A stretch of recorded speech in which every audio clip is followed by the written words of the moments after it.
You may or may not have questions regarding this D flip-flop, the IC version D flip-flop. It may not perform as good as the TI one, but it works. I don't know if you put into the symbol and use it as part of the ADC, is it going to affect anything? I don't know. But based on the simulation from a few years ago, students put in cadence and it worked. And sometimes if you see a signal, for example, I built it using the C5 technology, so it's a 5 volts driving it, and I use the 2 lambda for the length for every transistor, including PMOS and the NMOS. For the NMOS, I used 4 times. Is that 4 times? Yeah, 4 times of lambda. It doesn't have to be 4 times, right? You can choose the sizes for the logic. And usually for the smallest, a lot of people, if it's just a pure digital logic, if it's not being used as a buffer, you can just use the smallest dimension for all of them. Just found out I missed the one connection here. So all the PMOSes, the body of the PMOS should be shorted to the highest voltage, which is VDD in the circuit, and the body of the NMOSes should be shorted to ground. Even though this one is on the top or in the middle, you still have to short it to ground. And just you have to check the circuit carefully. You see, I checked it for multiple times. I just found that connection is missing here. Right? That's not a critical connection. For PMOSes, I make the width slightly larger, 2 times larger than the NMOS, because remember the PMOSes, the holes has smaller or less mobility compared to the electrons.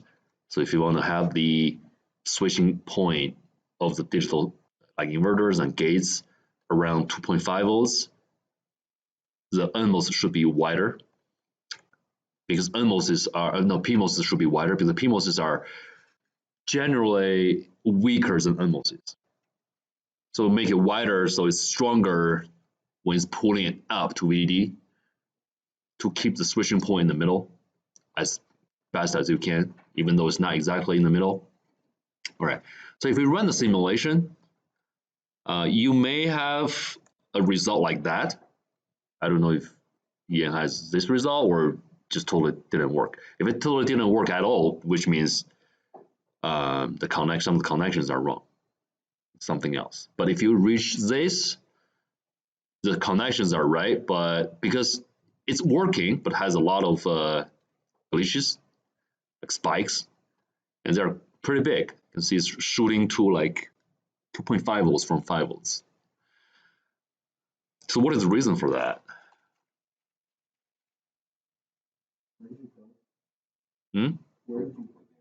Where did I probe? The Q, in front of the inverter. But if I probe here, it's going to be the same, right? Just inverted. It looks a little bit flatter on the top, right? So if you probe here, you have these ripples. However, here will give you a cleaner DC voltage. You still have a lot of spikes here and here. So one question, so why is cleaner here compared to here? Okay, why the ripples are removed?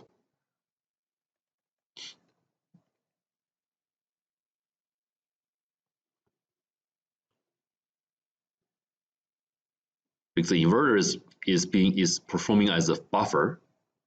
Okay, it's shorting to ground. It has a connection to ground and VDD directly, which will pull it up and down, right, to either VDD or ground. So it's like a buffering. I don't know if you understand the concept of buffering in digital circuit. It just provide more current source. So this Q, the final output, because this diagram comes from Q, right? So Q is directly connected to VDD or ground through one single PMOS and one single NMOS. And every transistor on the top or at the bottom it's going to source current either from VDD or from ground. No matter what happens over here, okay? It was, so the point here or here was a like storage node, and it may be affected by, you know, so all the gates has little parasitic capacitors. We'll switch it on and off. It may discharge the cap and feed a very short small amount of current to this point, and gives it all these glitches. Okay, but you can buffer it using an inverter. But it's also being inverted. You know, if you do need to invert it back, you just add one more inverter. And if you need a smooth output, you just increase the size of the inverter to make a strong buffer. You know what I mean? Does that make sense? The reason it's struggling is because it doesn't have enough current. So it struggles. Or you can think about it in a different way, right? It has high frequency noises because the load doesn't have a big capacitor to filter it. Either way, okay, but by increasing the size of the buffering stage, you'll be able to remove the glitches. So what should I do? So first, the simulation of this single DFID flop without the load, a lot of times it doesn't make sense because the DFID flop is always connecting to a load, right? Doesn't matter what kind of load it is. It could be another register, can be a lot of other things, but the load has a certain capacitance in there. So for example, if I connect the load here, it's a model, right? It's not a real load. It's just a capacitive load. I'm trying to simulate the circuit. So for example, I'm using a capacitor to replace whatever load can be connected to the Q, the output of the DFID flop. And for example, if I give it doesn't have to be really big. If I give it like 100 picofarad, okay, 100 picofarad in it, and if I run it, the glitches will be gone. Okay, so if you short this DFID flop in the circuit, all the noises may not happen at all because it's connected to a load, right? It's charging and discharging the cap, which is performing like a low pass filter. So the high frequency surges will be removed. Okay, so if you are still not comfortable with it, you are thinking, hey, I'm just simulating the DFID flop. It's not acting as what I expected. It's not acting as a DFID flop. So now let's remove it, remove the load. What should I do to remove these surges?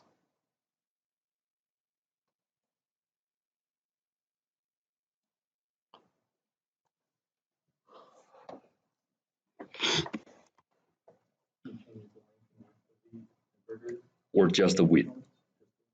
If you change the length and width at the same time, it cancels out, but it may give you a big parasitic capacitance because you are changing the length and width at the same time. You are getting a big area, right? It's adding a huge load to it, will slow down the circuit, but it's going to remove a lot of these surges. Let's try it. I haven't tried it yet, but it's an interesting point to bring up. Let's see if I just make it huge, okay? 100 micron for both, like 0.1 millimeter. Giant. Hopefully it is still able to drive it because I'm using a really slow clock. So it shouldn't be an issue, I think. It's gone. Okay. The trade-off is you are slowing down the circuit a lot. If I make the clock faster, for example, I'm running it 100 times faster. Oh, I don't want to delete that long. And this one, what should I do? That's gonna be 10 micron. Oh, 10 micron. And this is 20 micron. And definitely I don't want to simulate for 10 milliseconds because it's gonna run forever. I just reduce it to 100 micron. Okay. Struggles a little bit, right? It's not that clean. You're not getting a sharp corner here, which means it struggles when it tries to drive these two huge parasitic capacitor on the gate. So what else I can do to not slowing down the circuit, but I can still remove all the surges. So what if I reduce length, but just increase the width? According to the, what's the name of the square law equation, right? That's the name of the equation to calculate the IDS of the transistor. It's basically just using the ratio of W over L to calculate the current. So if you only change the width, but not touching the length, you're actually making the transistor stronger. Okay?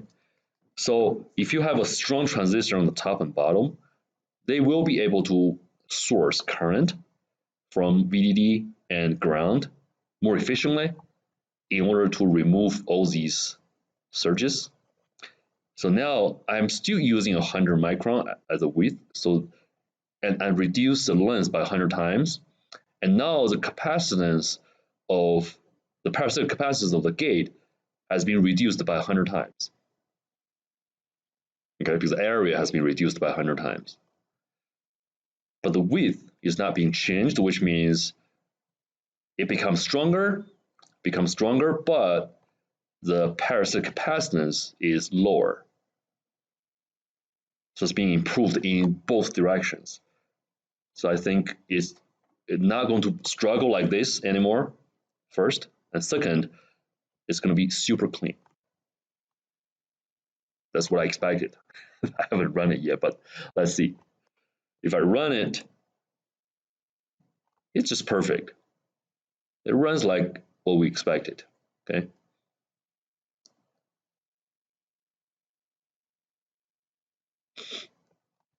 And now let's verify it. If I'm adding a D here and a clock, so when you are trying to verify the functionality of the D flip-flop, let me show you this graph and see if you can tell me if it runs as a D flip-flop and rising edge trigger D flip-flop and why. Yes, and perfectly there's even a time delay here. This is what we want to see, right? If it's just totally overlap with each other and you couldn't tell. But now, since there's a time delay, you know it's waiting for the rising edge to trigger it. All right. Okay, like last time what we talked about, how do you make Q just duplicate D and reduce the time delay, right? You just make the clock faster. Just make the clock faster so the clock is not that wide. You don't have to wait until like how many seconds? 4 microseconds until you can update it. Okay, you can see there's a rising edge here for the clock. It samples here, so it's outputting a 0, and the next rising edge is here. So slow the clock. It's compared to the period of the data change, and now it samples the D again. It updates it. But if you make this faster, like 10 times faster, for example,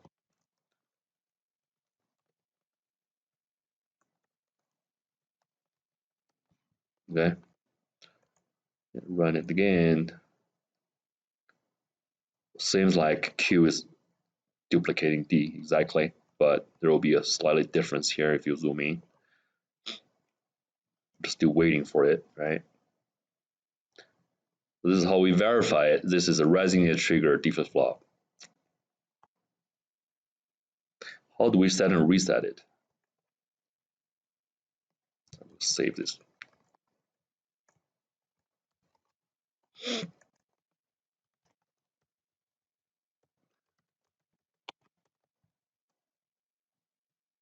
See if that works.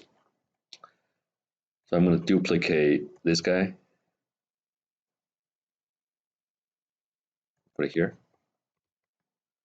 And connect this one to VDD. Oh, jeez.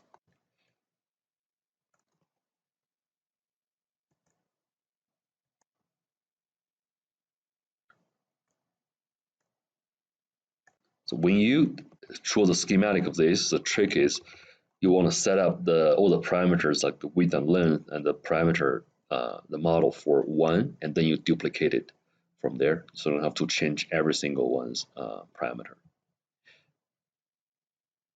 Right. Since I'm trying to pull this up, so I'm resetting it because it's being inverted when it arrives Q. So I need another power supply. I just duplicate one of the pulses, put it here. I'll name it as reset. Actually, it's R naught, right? Should be R naught. And for the clock signal, I want to slow it down. For example, I just want to reset it for 50% of the simulation time. So it should be 50, okay? 50, and I'm getting 100 here. And I need to duplicate the port here and short it here so they are connected to each other. But you can see the size of it, right? So the size of this transistor is not that big.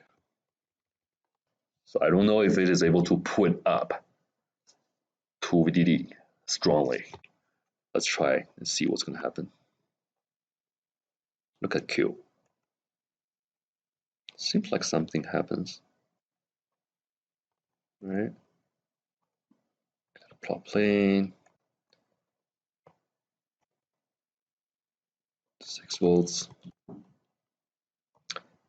So when this one's 0, it resets, it seems like. Let's simulate for longer. Does that work? No, we don't have to. It works perfectly. It's not what I expected. I think I need to make it wider to make it work, but it's already working. Let's look at D, see if there's anything wrong with it. Nope, works.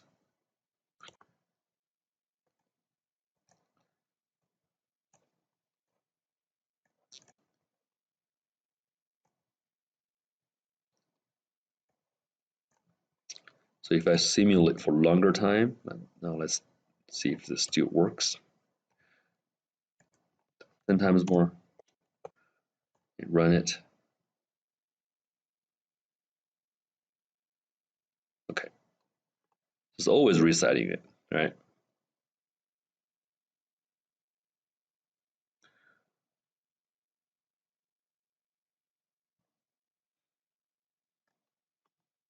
It works.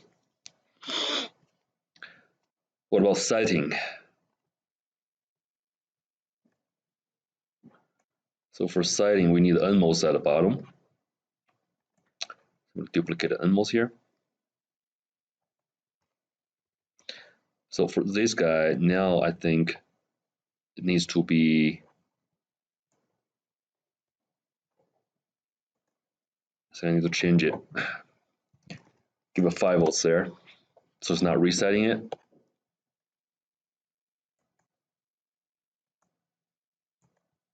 Oh.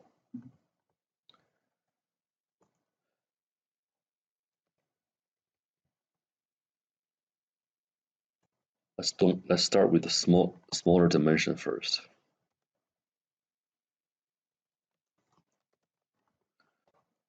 And make the connections.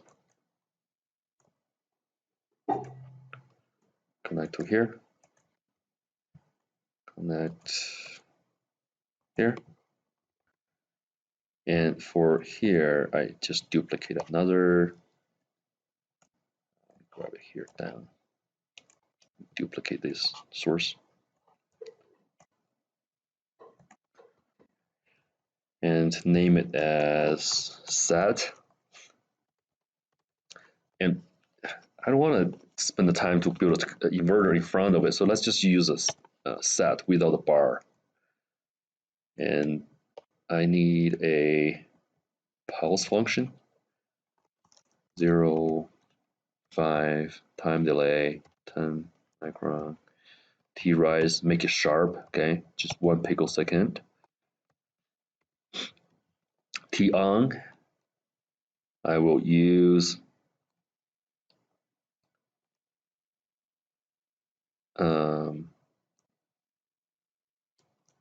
50. Let's use 100 micron, and T period 200 micron. Okay.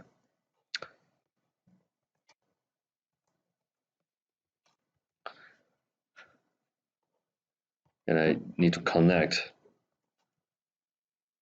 this here. Okay. So PMOS is off because I put a 5 volts there. And NMOS will be toggled. And now let's see if we can set it. Okay. Run.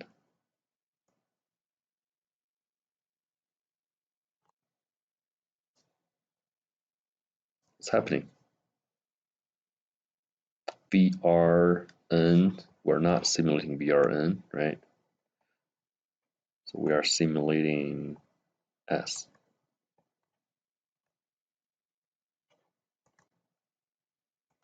Plot S.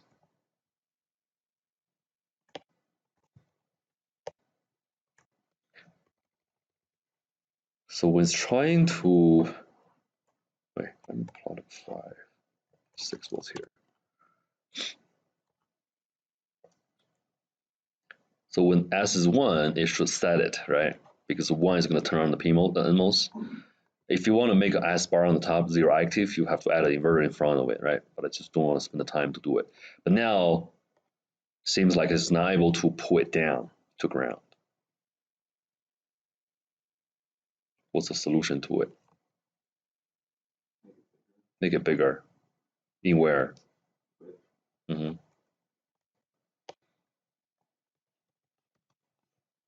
micron. Twice as big as your hair.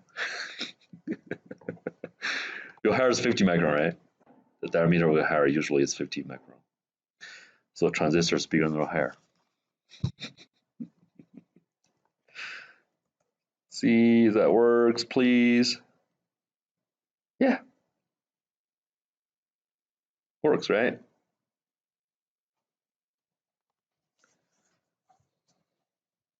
Okay. So I need a strong NMOS. I don't know why you don't need a strong PMOS here.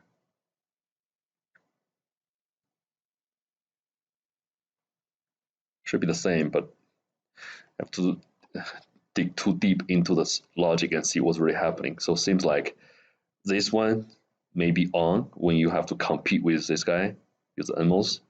So for example, when you are trying to set it, okay, because it's a dynamic circuit, so a lot of times this is on and off for sometimes, right? So if this NMOS, for example, because this is off, no problem on that. You turn it off by yourself, right? So you turn it off by giving a 5 volts to a PMOS gate. So this is off. So this is not competing with this guy.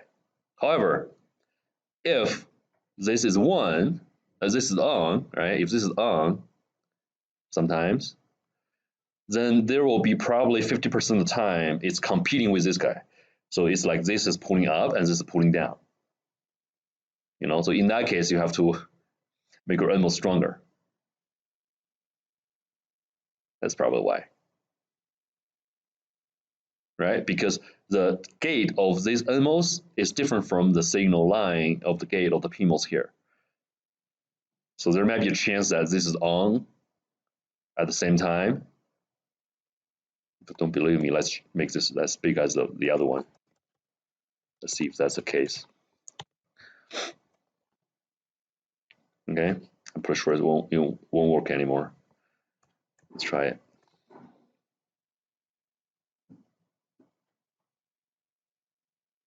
Not as good as the previous one, right? Still sort of works. The things still competing with each other. And if I make this even bigger, it's okay, we have time. We don't want to see what's going to happen. So see, this is definitely not as good as the previous one. You can tell. I don't know what are these like bumps. But now I make the PMOS 10 times bigger, okay? And when they compete, I'm pretty sure the PMOS will win. See? So I am pretty sure that's the problem was caused by this PMOS. Okay, so let's put it back to 2.4 micron. So this PMOS is actually competing with the setting NMOS over here. You know, however, this PMOS, for some reason, whenever we are resetting it, these two is probably it's being clogged. I think they are not always on, so it's not really competing with this guy. But I think it's going to be safe to make it bigger. Okay, I'm pretty sure it will be. Not, it will probably is making the footprint slightly bigger than you expected, but not going to hurt the functionality of the D flip-flop. Will only make it better. So I would just make these two transistors bigger in their width. Okay, so they're stronger, and same to these two. But interestingly, that if I give a 0 volts to this guy, okay, if I just right click and give a 0 volts to it, okay. So I'm turning off the NMOS. So I'm not setting and resetting anything, but they are still big, okay? So they are not on, but the gate to substrate capacitance, the parasitics are still there. You know what I mean? The gate is still there, you cannot change it. So in that case, I'm wondering if I can make this smaller and still make it to work. You know? So if I use, let's make it extreme case here. Let's just use 1 micron for the width. See if that set and reset transistor will help a little bit. It will not, because it's only change the capacitance, will use the future, but it's not dumping a lot of current to it. However, I want to see if the future works, okay? So if I rerun it,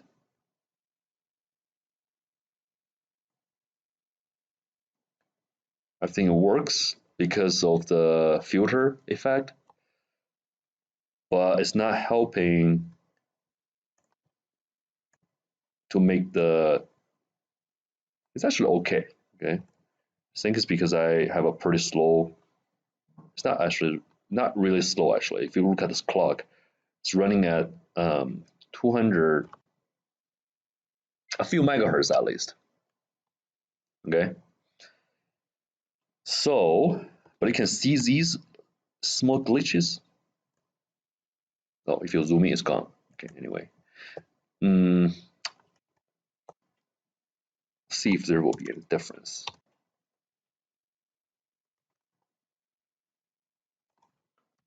Still make it big and strong. So there are good buffers. Okay, I don't know what are these thicker lines. It's maybe just a display issue of the LT Spice. But now let's run it again and see if it looks better. I think it's pretty much the same.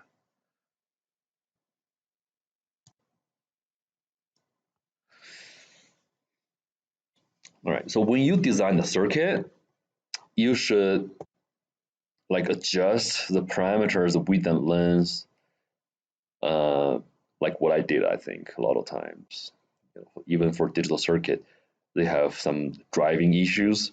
So in that case, you need to add buffers to it.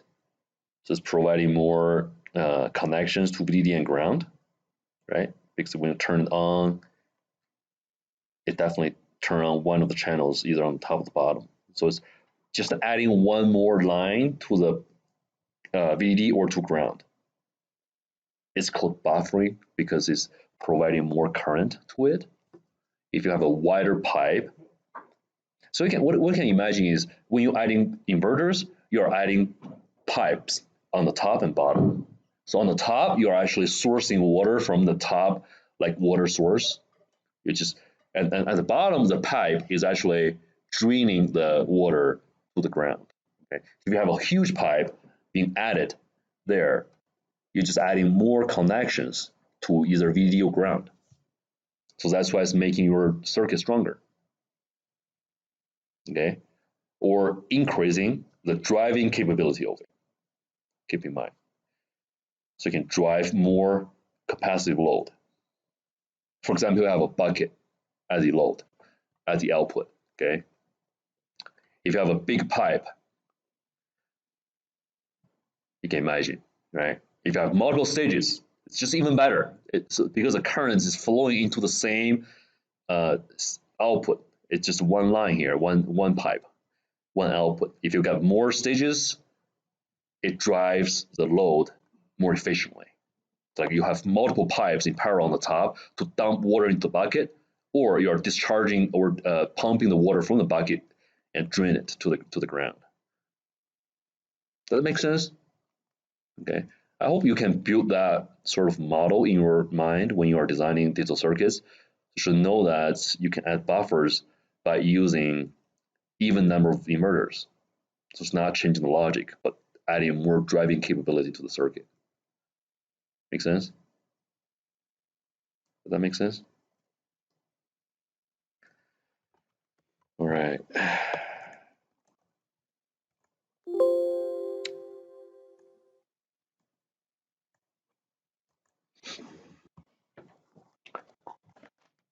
So the course project, let's talk about the plan for it.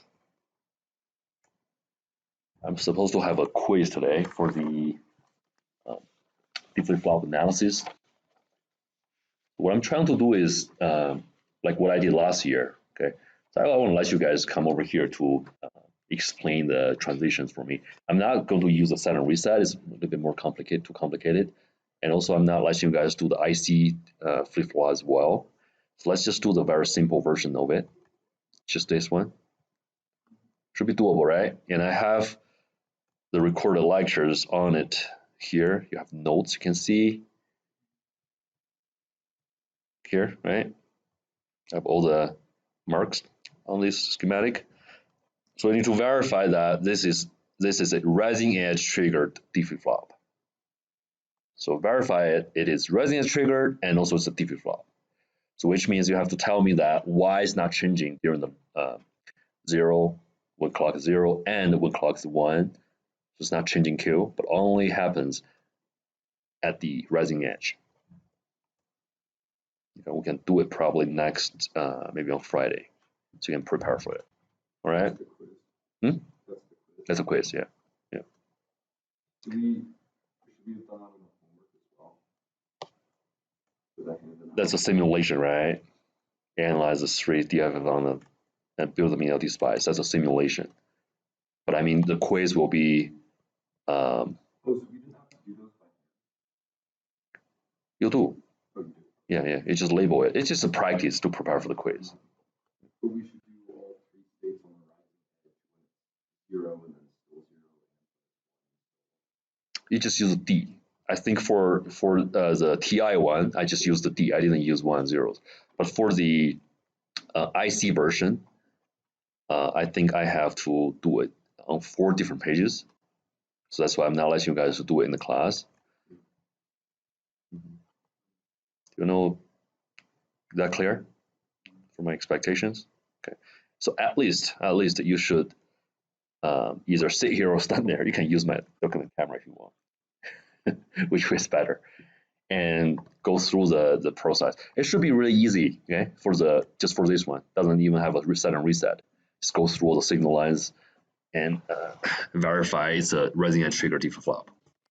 Okay, so I'll give you 2 more days to prepare for it. So we'll do it on Friday. Okay, cool. course project. So there's a slightly change on the course project this time. And I may remove this homework assignment actually. I'm going to remove the homework 7, okay? So you guys can focus on the course project. So we have a few more weeks. I think right before the full break, hopefully I can finish all of the lectures, but usually it will be delayed. Because the plan is for the last 2 weeks of the semester, I hope you guys can put your hands on the keyboard and run some layouts using Cadence in the lab. So I want to finish these as soon as possible so you can again practice on Cadence layout tools. And this is critical when you guys are doing the interview. They will ask you a lot of details about the layout, even though it's not a IC designed position for the Sandia and also almost when they are interviewing people for embedded system positions. They will be interested in like what kind of integrated circuit design project you have done and what are the tools they have used. Right? And a lot of times the managers have never, for the board level design teams, they probably have never used Cadence in the past, but they have definitely heard about it. It's an industry standard tool. So if you tell them some of the examples you have made in Cadence, I think it'll be a huge plus for the interview.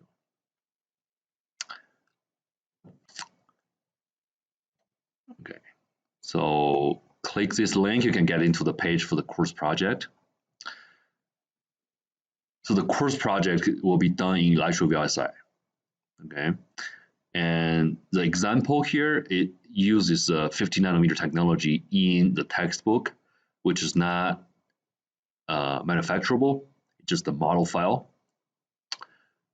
but it can be used as a reference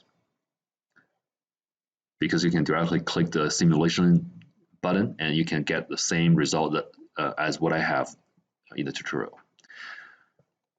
So you are going to use the C5 technology and 5 volts because the 50 nanometer technology from the book uses 1 volt as VDD.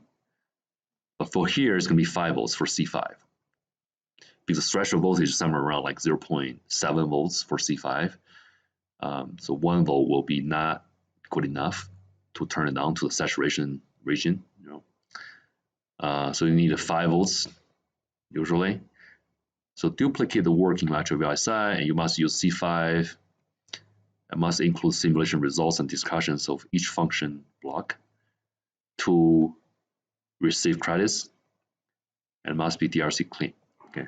Design the layout of the circuit in Electro VLSI. So the first one is simulation, 45 points, and the second one is layout, 40 points. So must pass NCC check as well. And write a report, 15 points. Now let's see what we have in the block and the amount of work you can expect from this. Okay. So Friday we'll talk about this again, the details of the design on Friday as well. So this sample and hold circuit is exactly from the paper published in 1999. You can click and open up the paper.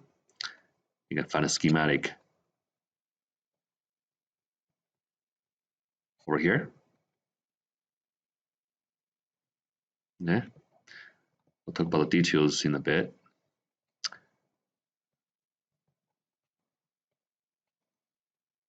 And op-amp, which is being used at the comparator of the ADC comparator.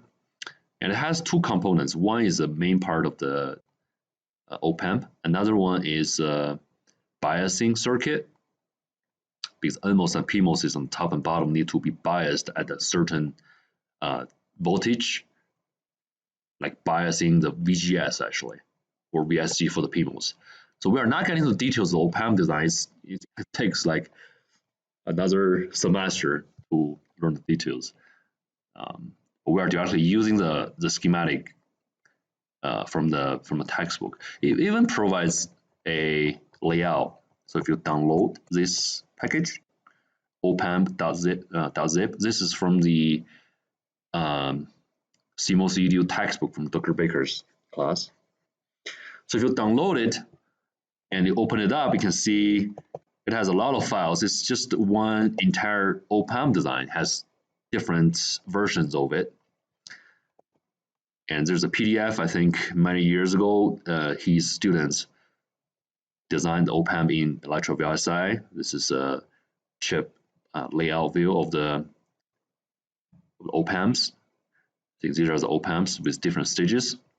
And these are the bonding pads on the chip. And I believe this is 1.5 millimeter by 1.5 millimeter. It was manufactured by here, right? So this is by Moses as a package of the chip. And here's a 1.5 by 1.5 die in the middle. And that's a macroscopic view of the chip.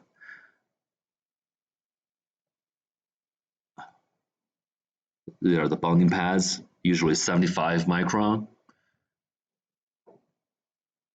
Epoxy to hold chip in place. Okay, so that's epoxy at the bottom of the chip. Hold the chip into the package. Okay, and that's the testing. I believe this is from the oscilloscope. So he was testing the op-amp using a voltage follower circuit, and it follows. Okay. I didn't verify the details of it, but it works. Okay. And these are the electric VLSI files of the op-amp. I believe this is under C5. So it is under C5. You can see the model file here, right? So it's under C5.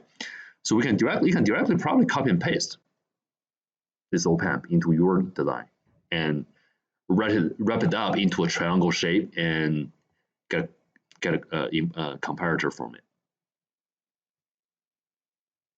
Okay, so regarding the biasing circuits and a lot of other things in the design, you can refer to the textbook, but definitely don't spend too much on it. We are not designing op-amp.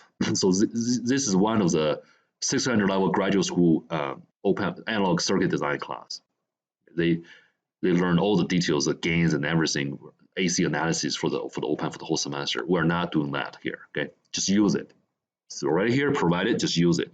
It's also under C5. So ready to use. All right. You don't have to use the one I have in the folder. Keep in mind, you don't have to use the one over here. And that one is just a LT-SPICE file using the 50 nanometer technology, which will not be compatible with your design since you are designing that under C5. Okay. For the D flip-flops, you can see all these are the D flip-flops in here. And I used the TI D flip-flop instead of using the IC version of it. I think I didn't know that one worked by that time. But I think this works perfectly. If you want to use this one as a D flip-flop, let's go ahead and do it. Just a few NAND gates. That's a sequence, that's a dual register, which is a P parallel in, parallel out. Parallel in, parallel out shift register. So it's basically just connecting the inputs to 8-bit digital signal, and when the clock triggers it, it outputs, it sends all the bits to the other side of the, essentially here, output, to the other side of the D flip-flop. It's like a latch. Okay, when the data here is ready, you send it out. Before it's getting ready, keep it there. So now let's come back. Look at the sample and hold circuit, which is kind of new to you guys. So you have an NMOS on the top, and you have a capacitor, and just a clock is pumping charges to the cap on the top. So what is this circuit? What is this one?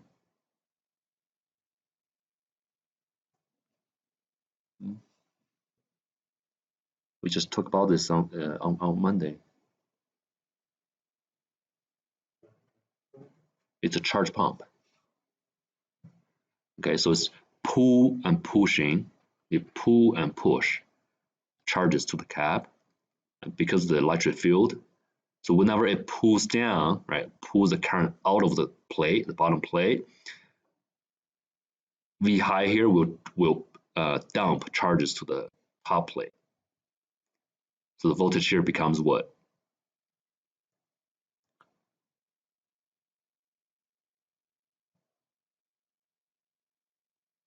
VDD minus VTHN. Okay, and when clock reaches VDD, it's going to pump VDD, adding a voltage 2 here. So the voltage here becomes 2 VDD minus VTHN. And why we need a higher voltage than VDD for the gate? I can see this part is not being used actually, which is okay. It's not being used. I think it's probably just increasing the driving capability of the circuit. But this gate voltage is being used for the following stages. So it seems like the main goal here is to increase the gate voltage here.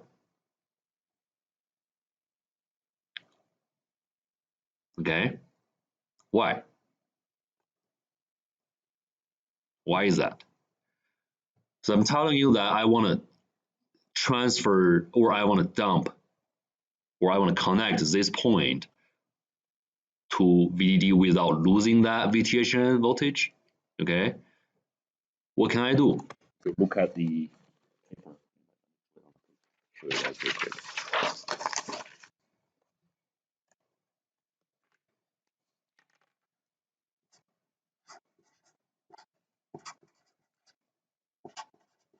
That's a digital circuit, so the gate is connecting to a digital logic, so it's oscillating from 0 to VDD. So what's the maximum voltage you can get from here?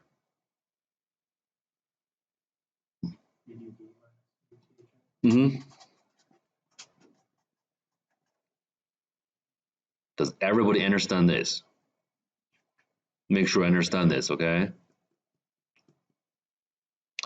So how can you get a VDD here instead of losing a VTHN?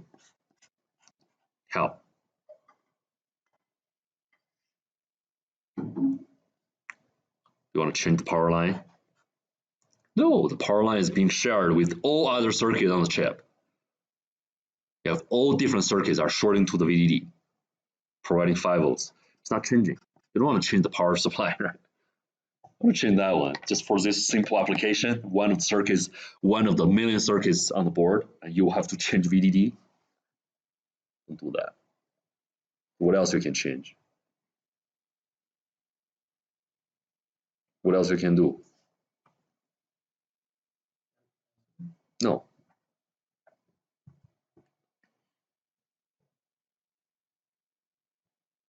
Yeah, add a capacitor for the charge pump. Okay, so the charge pump is going to boost the voltage to something larger than VDD, and that voltage will be used for the gate. So, for example, I'm getting a 2 VDD minus VTHN. Okay, I'll ask you guys, which one is larger? Primary school question. Which one is larger? Yeah. Jeez. You're all bumped. You're thinking, oh, that IC D flip-flop is so difficult.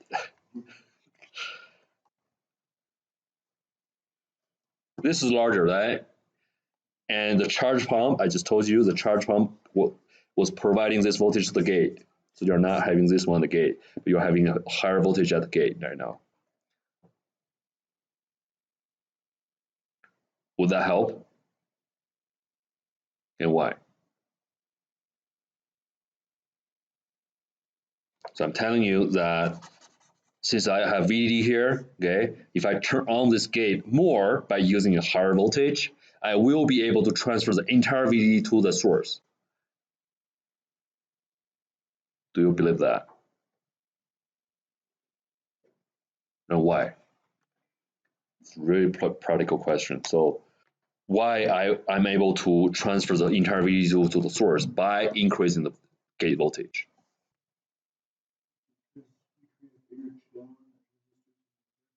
Yeah, intuitively, yes, but based on the theory, right, we're just looking at the numbers, what's really happening?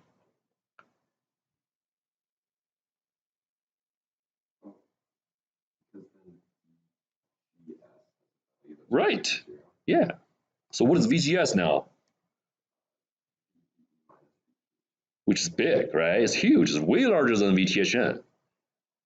So it's wide open. So the NMOS is wide open when you are transferring VDD. So no problem at all. Transfer. You can even have a higher voltage to be sent to S, the source. But can you? Can you right now for this circuit? Can you have the source voltage to be bigger? Is that possible? Hmm? Mm-hmm. That's right. So supply voltage is VDD, and you're not changing it. So you cannot change the source voltage to, you cannot make it bigger. And you don't need to make it bigger, right, as well. I'm just typing a stupid question, you know. But do we understand what's happening here? Okay, so the main purpose of the whole thing here is to bump the voltage of the gate voltage here to be bigger than VDD. So you're able to make this wide open and dump the whole VDD to here. Okay, that's the first stage. On Friday, I'm going to explain to you why we need the VDD here. Okay, you just need the entire VDD at this point and why. So the entire circuit spends so much effort here, but the sampling transistors only almost here. So this is analog input, and it turns on and samples it and send it to VL. But however, because of the nonlinearity of the NMOS, you have to make a lot of changes to the voltage at the gate of this NMOS to have a better sampled voltage. And the entire circuit here is trying to make that happen. So I'm going to explain that on Friday. But this is just this is a real sampling NMOS. It turned on, so it turned on the gate, the input voltage comes to the output. You know, you turn it off, it holds it. The capacitors here is holding it in place. But we have to modify the gate voltage. I'm going to explain to you guys why we have to modify it on Friday, okay? All right, see you on Friday.